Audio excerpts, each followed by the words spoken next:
आखिर ये नक्सली नक्सलवाद या माओवाद है क्या? कैसे किसान के हक की आवाज़ के लिए चलाया गया आंदोलन अब आतंकवाद की तरफ बढ़ गया है? दरअसल नक्सल शब्द पश्चिम बंगाल के एक छोटे गांव नक्सलबाड़ी के नाम पर बना है। इस गांव से ही नक्सलवाद की शुरुआत हुई थी। ये साल 1960 का दौर था। अंग्रेजों के जाने के बाद भी भूमि सुधार के मामलों में ज़्यादा तेजी नहीं आई थी। बंगाल में छोटे और भूमिहीन किसान खुद को दबा हुआ कुचला हुआ पा रहे थे। ऐसे में साल 1967 में एक हथियारबंद हिंसक आंदोलन शुरू हुआ। यहीं से नक्सलवाद का जन्म हुआ। चारू मजूमदार और कानू सान्याल इस हथियारबंद आंदोलन का नेतृत्व कर रहे थे। कानू और मजूमदार का मानना था कि देश में मजदूरों का सरकारी नीतियों और नेताओं के कारण शोषण हो रहा है। इस शोषण को हथियारबंद आंदोलन से ही खत्म किया जा सकता है। साल 1969 में CPI-ML का गठन हुआ और इसके पहले महासचिव मजूमदार ही बनाए गए। ये नक्सलवादी आंदोलनों के लिए ही संगठन बनाया गया था। ये आंदोलन लोकप्रिय होता जा रहा था क्योंकि इसमें गरीबों, शोषितों, मजलूमों की बात थी। पश्चिम बंगाल में ये शुरू हुआ और फिर 70-80 के दशक में धीरे धीरे कई राज्यों में फैलने लगा। इस दौरान मजूमदार और सान्याल कई बार जेल भी गए।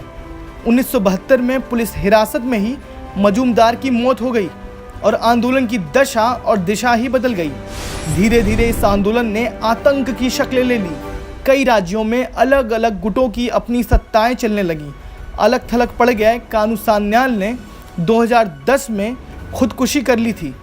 फिलहाल के हालात ये हैं कि देश के 11 राज्य नक्सल से प्रभावित हैं, जिसमें छत्तीसगढ़, उड़ीसा, बिहार और झारखंड जैसे राज्य हैं। कुल 90 जिलों में नक्सल हिंसा देखने को मिलती है।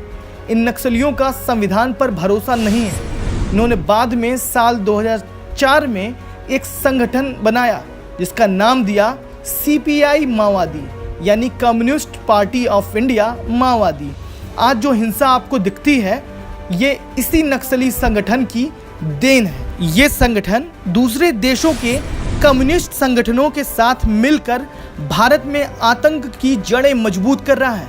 नेपाल की CPN, बांग्लादेश की PBSP, लाल तारा ऐसी पार्टियां हैं जिनका भारतीय नक्सलियों के साथ गठजोड़ है और वो एक दूसरे को मदद भी करती हैं। इन नक्सलियों को संसाधन कैसे मिलता है? नक्सली अपने संसाधनों को जुटाने के लिए बड़े बड़े बिल्डरों, ठेकेदारों और पूंजीपतियों से उगाही का काम करते हैं। हथियार इन पैसों से खरीदे जाते हैं।